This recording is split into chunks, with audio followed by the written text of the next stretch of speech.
Good afternoon, everyone. I'm pleased to be able to talk with you all about the best job at DOE. So I noticed that in the title slide that it said something about responding to 4 hurricanes in a second. I think that was a typo. We're fast, but we're not that fast. I think it meant for the season. We have had 4 hurricanes this season, and so we will talk primarily about that. I'm going to talk about the office that I come from and how we organize to respond to principally two hurricanes, but to all types of incidents. And then when you're about ready to poke your eye out from boredom, I'm going to show you a bunch of pictures. Okay, let's see. And this is the. So let's start with. There we go. Okay, so let's start with They mentioned that I came from the Office of Electricity, or OE, but more closely, I come from ISER. And so what is ISER? ISER is Infrastructure Security and Energy Restoration. And if you think about us in two parts, is preparedness and exercises or getting ready for something to go wrong. And then there's a boom, and then there's right-a-boom. So I work on right-a-boom, on response and recovery.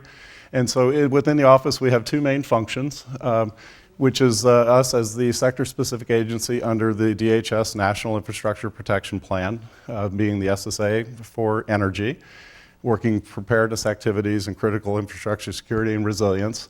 And then on the right-a-boom side is where I live, which is the Emergency Support Function 12, which is how we organize to do all of our response and recovery.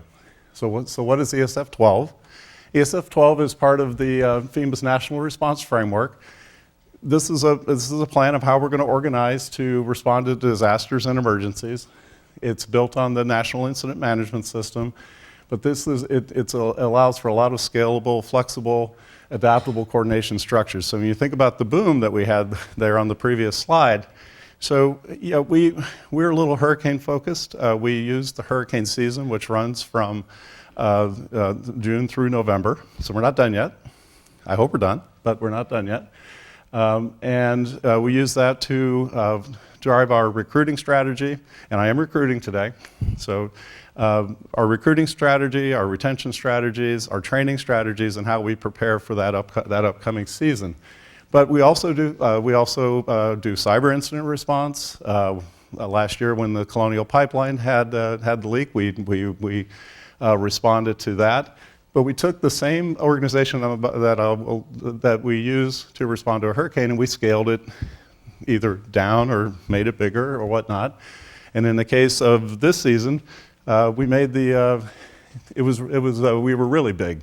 So what I will tell you is that our ESF 12 structure is it's all DOE employees. They're all volunteers. These are all people that have day jobs. And right now our cadre sits at about 132, so we train, maintain, and try to retain these folks, because once you gather and gain that experience that we need in the field, we want to keep you because you become a real asset to us in future seasons, right? So, and just to give you a sense of scale, so 4 hurricanes, we've been activated in some capacity since August 25th, when Hurricane Harvey was bearing down on Texas. And we've had overlapping events. So Harvey overlapped with Irma, Irma overlapped with Maria, and we have used, of those 132 volunteers that we have trained to maintain, we've used 120 during this season in some capacity, whether they went to Texas, or they went to Florida, or they went to the islands. And as we stand here today, we are still somewhat activated. Things are starting to scale back and move into more of a longer-term recovery phase, but we still have people on Puerto Rico, we still have people in the U.S. Virgin Islands. Our headquarters organization still stands up and functions. I'm going to talk to you a little bit about what all that looks like and what that's all about. So you say, what does this do? Well, this looks like a lot of boring paperwork, and there is a little bit of that. But we do, so this on the left is what we call our battle rhythm. So you'll see 7 o'clock to 4:30 and about every half hour, we're talking to somebody, and most of these are phone calls or meetings, but we're talking to everybody that would be involved with an incident. This one comes from Hurricane Harvey. And so this is how we coordinate with FEMA, with ourselves, with our team, and our team is made up of not only the folks that we would have at the FEMA National Response Coordination Center, just across the way here at the FEMA headquarters, but also my team here at headquarters, which is made up of an operations section. These are the folks that coordinate with our field responders, coordinate with our industry partners, and make sure those relationships are maintained. It includes a planning section, which principally is responsible for our reporting. This is the front page of one of our reports. We're about so you'll see the incident start date, August 25th, and this is September 2nd, and we're at report number 27. I think we just went to like report 90 or something for this season, something along those lines. But you get the idea, and these reports are valuable to our leadership. It keeps leadership and decision makers informed as to what's going on, what's the situation on the ground, what should we be doing to make things better for the folks that have been affected by that hurricane, or in the case of Virgin Islands and Puerto Rico, hurricanes. So this is important to our leadership. It's important to our interagency partners. This is a report that goes out to them. And then we have a public-facing version that goes out to the public, because the public really does want to know what's going on. And so we post things to our public-facing website on a daily basis when the incident is going on. So a lot of coordination, communication, information sharing, decision support, that sort of thing. That's what we do here in headquarters. So I told you, about the time you were going to get bored of that, we're going to go to pictures. So what does it look like? So the guy with the needing a haircut, that's me, and this is my team with industry partners. This is right here on the first floor in the ICER spaces. But this is, so yeah, it looks like just a boring meeting, but it's really not. We're actually working out issues, taking care of things, and getting things done. We may be on a call there, or whatnot. The gentleman here, he's the planning section chief. He's responsible for all those 90 reports that I told you about. I'm joined by a colleague here, Matt Duncan, who has not only served as a planning chief, but also as operations chief. I hope he can stick around afterwards and maybe answer some questions about what it's like to work in those positions. We staff the FEMA National Response Coordination Center. That's what this looks like. So you're going to notice that each of these places looks kind of a lot, but you get a sense of the numbers of people that are required. So at the NRCC, we have 2 seats, an energy unit lead and an energy specialist, 24/7. So and the NRCC for this series of events that started on August 25th shuts down tomorrow, after the longest run of having been activated ever in the history of the NRCC. But we also staff it at the regional level. Again, another conference room. But the idea is that we have folks that we put at that regional level. In this case, this is the Region 4 RRCC in Atlanta, in response to Hurricane Irma, which principally affected Florida. But then we're also at the State Emergency Operations Center. This is the Texas State Emergency Operations Center, where we also staffed 20. All these principally are 24/7 staffing during the heat of that. So it's a lot of folks, a lot of people needed, a lot of activity, a lot of communication, coordination, and then actually helping utilities get the supplies they need, get access to where they need to go. Think about, so a hurricane comes through, what are going to be the problems? Debris clearance, access to the lines, and resetting the poles and putting the lines up, making sure the generation works, make sure the transmissions lines are up. So it's a big deal. All of this activity helps make all that happen. And then sometimes you get to take pictures with famous people. So this is one of our regional coordinators. So we are broken up into regional response teams that align to the 10 FEMA regions. And this is Rob Gross, who's our lead for Region 6, which includes Texas. So this is for a Harvey response. Okay, so I mentioned scalable events. So each event is different.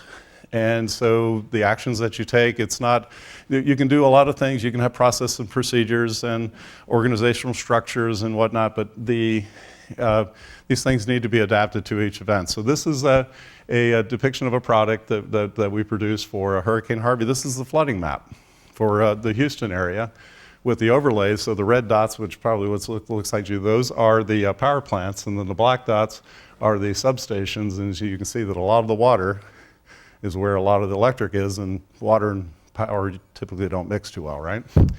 So a lot of it, so Harvey was essentially a flooding event.